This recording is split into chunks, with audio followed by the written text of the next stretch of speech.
자, 오늘 나실인의 법이라는 제목으로 하나님 말씀 전하도록 하겠습니다. 성경에서 거룩은 하나님과 그 백성 사이의 특별한 관계와 삶의 방식이며 영적, 도덕적 기준을 반영하는 중요한 개념입니다. 이렇게 나실인은 자기 몸을 하나님께 구별해드린 특별한 사람들이었습니다. 성경에 삼손이나 사무엘처럼 평생 나실인으로 드려진 사람도 있었지만 시간을 두고 일시적으로 한시적으로 나실인이 되고자 하는 것이 일반적이었습니다. 오늘 밀수기 말씀은 그렇게 한시적으로 나실인으로 살고자 했던 사람들에게 주시는 말씀입니다. 그리고 오늘날 거룩하게 살아가야 되는 그리스도인들에게 필요한 말씀입니다. 자, 오늘 우리가 세 가지로 살펴볼 텐데요. 첫 번째, 자신을 구별해서 여호와께 드려야 된다라고 1절과 2절에 기록하고 있습니다. 이 나실인이라고 하는 이 히브리 단어는 나지르라고 하는 단어인데 이 뜻은 서원한 자, 구별된 자라는 의미를 담고 있습니다. 그래서 전적으로 하나님의 사역을 수행하기 위해 거룩하게 구별된 자 또는 헌신된 자를 말합니다. 이렇게 나실인은 하나님께 바쳐진 사람들이었는데 이 나실인의 제도는 하나님이 허락하신 특별하고 의미 있는 제도였습니다.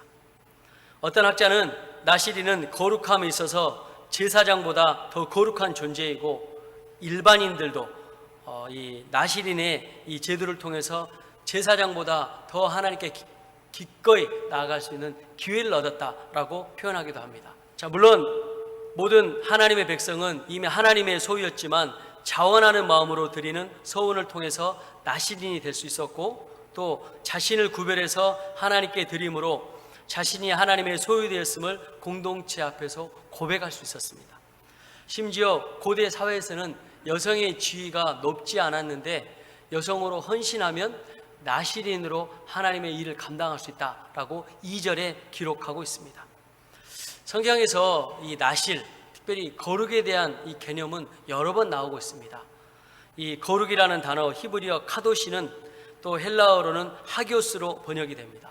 그래서 이 거룩은 기본적으로 구별되다, 분리되다라고 하는 뜻을 포함하고 있습니다. 하나님과 관련된 속성으로 이 거룩은 하나님의 본질적인 순수함, 죄로부터의 분리, 그리고 도덕적인 완전함을 나타내고 있습니다. 그래서 성경을 통해서 거룩함이라고 하는 것은 죄가 없다라고 하는 의미뿐만 아니라 구별되다라고 하는 의미도 같이 포함이 되고 있습니다. 자, 그래서 민수기 말씀처럼 성막의 여러 도구는 이 세상에 존재하는 거룩하지 않는 세상의 재료들로 또는 깨끗하지 못한 사람의 손으로 제작이 됐지만 하나님께서 거룩하다 딱 구별하셨기 때문에 거룩한 물건으로 인식이 되는 겁니다. 지성소도 마찬가지죠. 죄가 있는 사람이 지성소를 만들었어요. 근데 하나님께서 그곳에 거하시고 그곳을 거룩하다 말씀하시는 공간이라고 하나님께서 선포하시기 때문에 그때부터 이 지성소는 거룩한 곳, 하나님이 거하시는 공간이 되는 것입니다. 그래서 이런 거룩함을 하나님으로부터 받아야 성막의 일도 하나님의 일도 나실인은 섬길 수 있었습니다. 나실인 자체가 거룩한 게 아니라 하나님께서 나실인을 거룩하다 구별해 주셨기 때문에 나실인이 거룩한 것입니다. 그래서 이 나실인은 세 가지의 규정을 철저히 지켜야 되는데 첫 번째, 포도주와 독주를 금하고 또 이 소산물도 먹지 않아야 되고 또 머리를 자르지 않아야 됩니다. 또 시체를 가까이 하는 일도 금지되어 있었습니다. 이 나실인의 소원은 일정 기간 동안에 한시적으로 자신을 하나님 앞에 거룩하게 구별하여 드리는 거예요. 근데 예외적으로 삼손과 사무엘은 태어나기 전부터 하나님 앞에 소원해서 하나님 앞에 쓰임받는 믿음의 사람이었습니다. 또한 2절에 여자는 제사장이 될 수 없었지만 나실인의 경우에는 동일하게 여호와께 구별되어 하나님을 섬길 수 있는 기회가 주어졌습니다. 성경에 나타나는 소원들을 우리가 잘 알 겁니다. 여러분도 신앙생활을 하다 보면 내 마음대로 내 뜻대로 사람의 방법대로 할 수 없는 일을 만날 때 우리가 소원을 합니다. 하나님, 이 일을 해결해 주시면 제가 어떻게 하겠습니다. 제가 무엇을 하겠습니다. 이렇게 소원할 때가 있어요.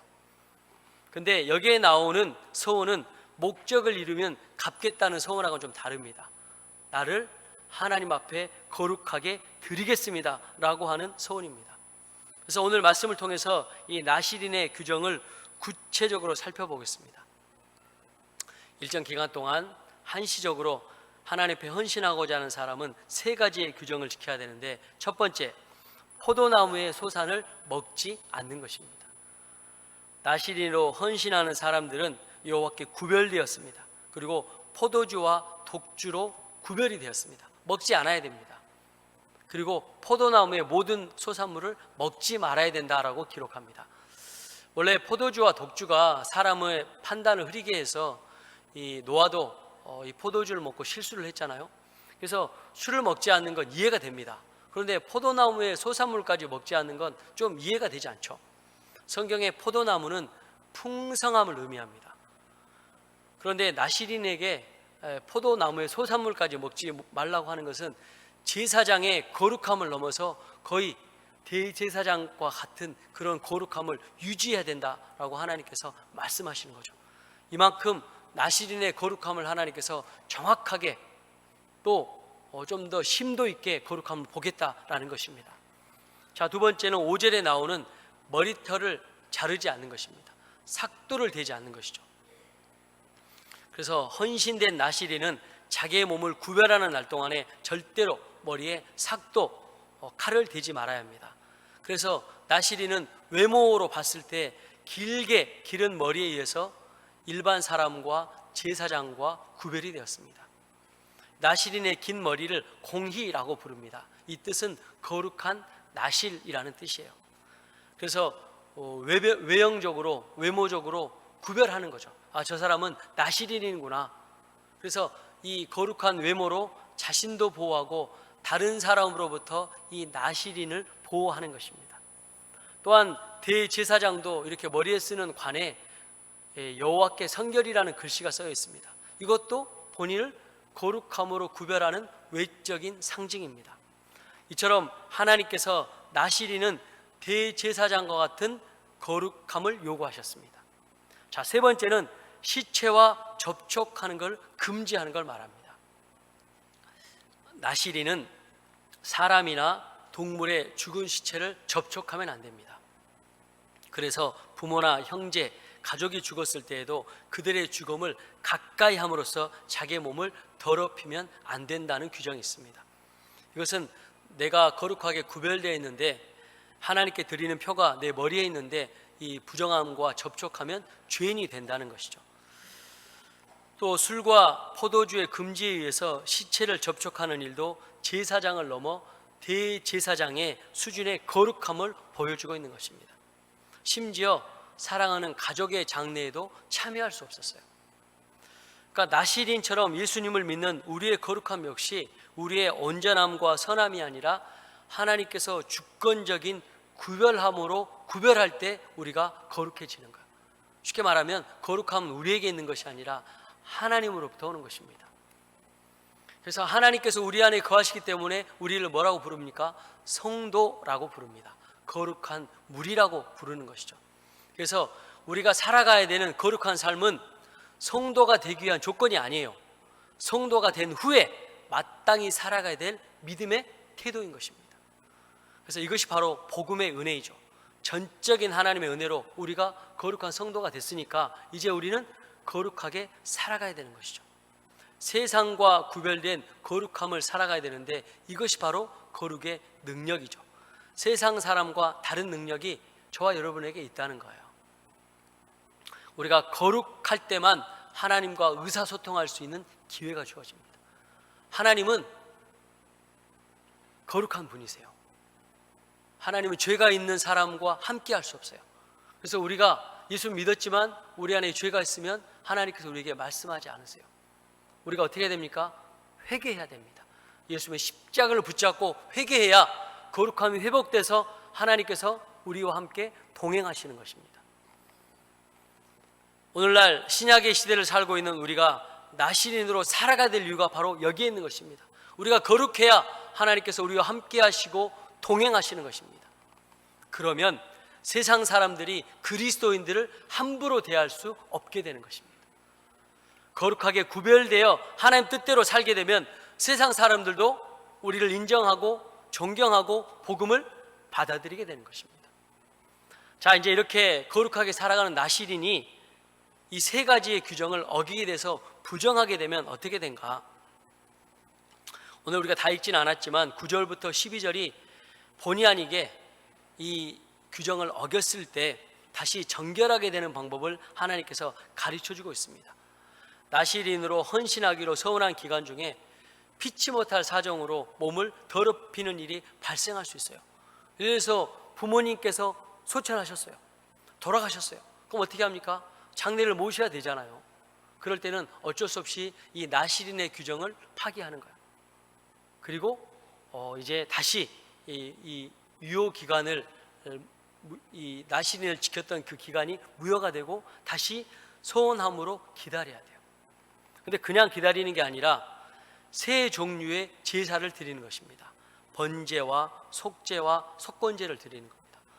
비둘기 2마리로 각각 속제와 속제제와 번제를 드리고 값비싼 어린 양, 순양으로 속건제를 드리는 것입니다. 이 세 가지의 죄는, 이 제사는요, 사람이 심각한 죄를 졌을 때 드리는 제사였어요.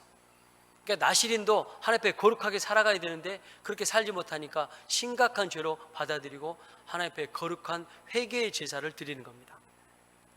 그리고 이 모든 것을 행한 후에 나시린은 다시 헌신의 기간을 기다리는 겁니다. 이렇게 하나님은 자의가 아니라 타에 의해서 서원을 지키지 못하게 된 자들도 배려해 주셨어요. 다시 자신을 정결하게 해서 서원을 지킬 수 있도록 재기의 기회를 주시는 것입니다. 엄격하고 철저하게 구별되도록 말씀하시지만 예외적인 상황까지 대비하신 하나님은 섬세하시며 자비로운 하나님이세요. 딱 규정된 규정만 지키기보다 지키지 못했을 때 자비에 대해서 깨닫게 해주신 하나님의 사랑이 있다는 거죠. 그래서 하나님은 사랑이에요. 쉽게 말하면 우리가 하나님 뜻대로 살고 싶은데 그렇게 살지 못할 때가 많잖아요. 그때마다 하나님께서 우리를 즉각적으로 심판하시는 분이 아니에요. 십자가의 보혈로 우리에게 회개할 수 있고 다시 하나님을 사랑할 수 있는 기회를 주시는 분이에요. 그래서 하나님은 사랑이신 줄 믿습니다. 이 사랑을 우리가 깨달을 때 하나님께 더욱더 순종하며 거룩한 그 길을 걸어갈 수 있다는 것입니다. 개그우먼 이성미 씨가 사랑하며 살기에도 시간이 부족하다라고 하는 책을 지었습니다. 이 책의 내용을 보면 이 이성미 씨가 이 자녀들을 키울 때도 이 나시린처럼 키우는 그런 장면이 나옵니다. 자녀들이 이렇게 불평을 하는 거예요. 엄마, 나 이 영화 이번에 보러 갈래. 근데 안 된다고 하는 거예요. 이성미 씨가 자녀들에게 그 영화 보면 안 된다고 얘기하는 거예요. 왜? 다른 사람 다 보는데. 이거는 그리스도인이 보면 안 되는 그런 안 좋은 장면들이 있기 때문에 보면 안 된다고 하는 거예요. 그러니까 왜 다른 사람들도 다 교회 다니는 사람도 보는데 우리는 보면 안 되냐고 이렇게 이야기하는 거예요.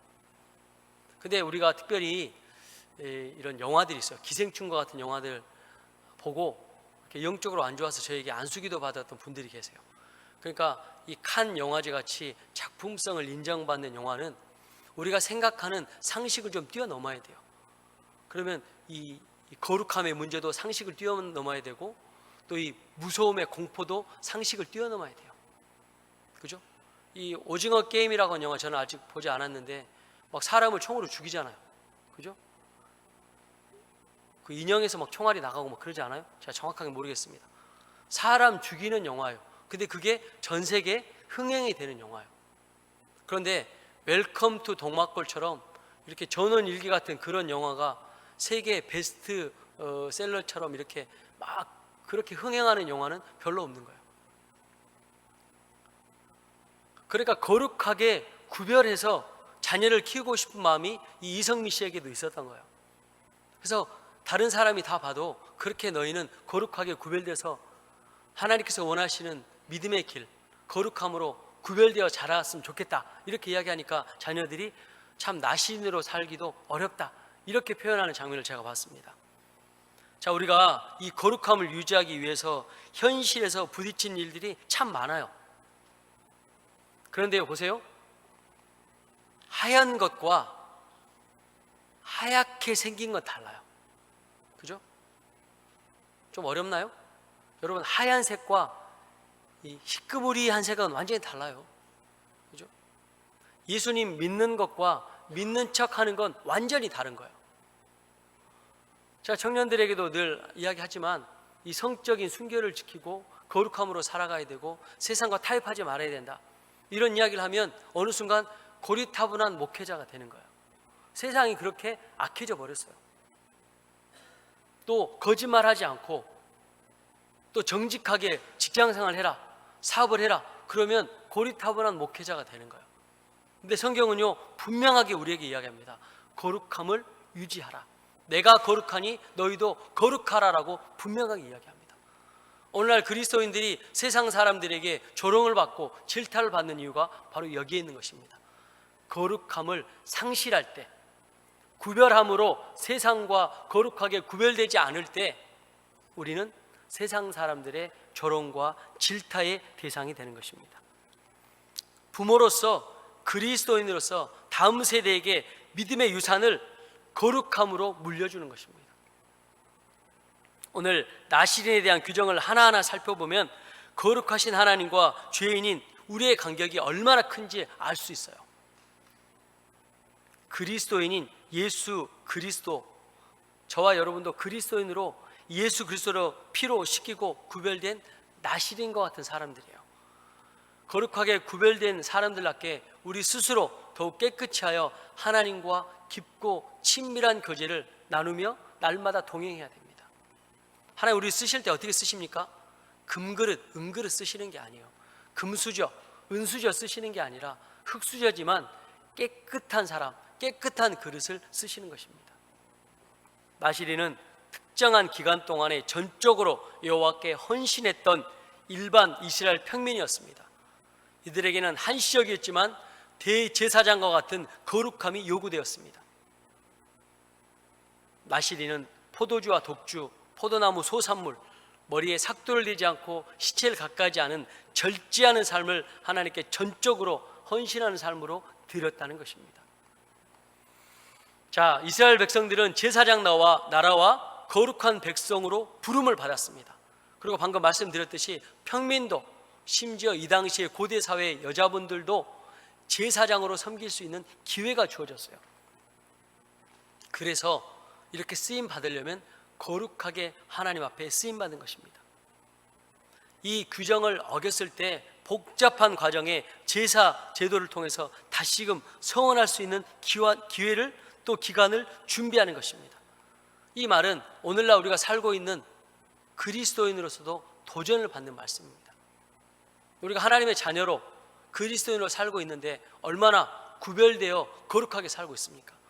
세상 사람들이 다 하니까 우리도 그렇게 따라가고 있지 않습니까? 저 사람은 저렇게 하는데 왜 나는 못해? 그렇게 따라가고 있지 않습니까? 어떻게 거룩하게 살아갈 수 있을까요? 성경에 그 해답이 분명하게 있습니다. 너무 어려우면 간단하게 몇 가지 이야기하면 10계명의 계명을 지키며 살아가는 것입니다. 하나님 사랑하십시오. 죄에서 이길 수 있는 방법은 십자가의 보혈로 그 죄를 대적하지만, 그러나 더 궁극적인 방법은 하나님을 사랑하는 것입니다. 하나님을 사랑하면 죄와 멀리 될 수밖에 없는 거예요. 내가 하나님 사랑하면 말씀과 기도로 가까워지니까 세상의 것들에 관심이 없어지는 거예요. 하나님 사랑하게 되면 우리가 거룩한 주일 하나님 앞에 마음껏 예배할 수 있는 것이죠. 하나님 사랑하면 물질의 주인이 하나님을 고백하며 하나님 앞에 드리는 걸 아까워하지 않게 되는 거죠. 하나님 사랑하면 내 시간에 11조를 들여서 영혼 구원하고 하나님 사랑하는데 시간을 드리겠죠. 이것이 세상의 방법과 다른 거룩함을 추구하며 살아가는 방법입니다.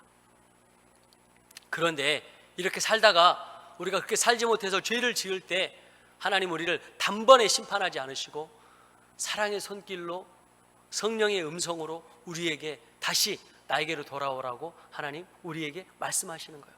내가 너를 사랑한다. 나에게로 다시 돌아와라. 내가 너를 사랑한다. 십자가를 붙잡아라. 그렇게 하나님께서 회개의 기회를 주시는 것입니다. 옛날에 어떤 작은 마을에 존경받는 상인이 있었습니다. 가게를 운영하는 상인이 있었어요. 이 사람은 정직하고 신뢰받는 사람이었고, 이 가게에서 파는 물건은 물건값을 속이지 않고 상품을 정직하게, 정말 최고의 상품을 가지고 물건을 거래했습니다. 그래서 이 지역에 있는 사람들은 이 가게의 물건을 믿고 살 수 있었습니다. 이 상인은 자신이 하나님의 말씀을 따르고 살아가는 것을 매우 중요하게 여겼던 사람이었습니다. 근데 어느 날 이 큰 부자가 이 가게에 와서 내가 어떤 물건을 살 테니까 너는 이 물건을 나에게 싸게 넘겨라. 그리고 이 물건을 좋은 것이 아닌 조금 그전 물건보다 한 단계가 낮은 그 물건으로 넘겨라. 그러면 너도 좋고 나도 좋고 돈을 많이 벌 수 있지 않냐, 이런 제안을 해온 거예요. 아무도 알지 못하고 너도 나도 돈을 벌 수 있는 기회가 된다. 이 물건이 지금 잘 팔리고 있으니까 그렇게 하자, 그렇게 이야기하는 거죠. 근데 이 상인은 단번에 거절했어요. 그리고 부자에게 이렇게 말했습니다. 내가 받는 이익보다 더 중요한 것은 하나님 앞에서 나의 정직함과 깨끗함이라고 이야기합니다. 나의 영혼은 하나님께 속해 있고 나는 그분의 말씀대로 살아가기로 결정했습니다. 당신이 아무리 나에게 많은 돈을 준다 해도 나는 이 거룩함을 지킬 것이다 라고 이야기합니다. 부자는 처음에 이해할 수 없다는 표정을 짓습니다. 그러나 상인의 확고한 태도에 감동을 받아서 그를 존경하게 됩니다. 그리고 이 사실이 이 마을에 다 퍼져서 마을 사람들이 상인을 더욱 신뢰하게 됐어요. 그리고 이 사람이 파는 물건은 무조건 믿고 살 수 있게 되는 것입니다. 그래서 이제 이 사업이 더 번창하게 됐다는 이야기예요. 자, 이 상인은 자신의 신앙을 지키고 거룩하게 살았는데 세상 사람들에게 인정을 받고 하나님께 인정을 받아서 하고 있는 사업의 번성함과 풍성함의 복까지 누리게 된 것입니다. 이것이 바로 거룩하게 살아갈 때 받는 하나님의 복인 줄 믿습니다. 그래서 거룩은 능력이 있습니다. 이해와는 돈이나 세상의 유혹 앞에서도 하나님 말씀을 따르고 정직하게 거룩하게 사는 것이 얼마나 중요한지를 보여주고 있는 것입니다. 일시적인 이익을 따지지 않고 하나님과의 관계를 이 상인은 소중하게 여겼습니다.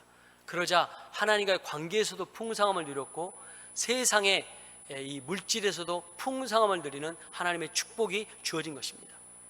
거룩함은 이 단순히 죄를 멀리하는 것이 아니라 모든 상황에서도 하나님의 뜻을 따르고 그분의 성품을 닮아가는 것입니다.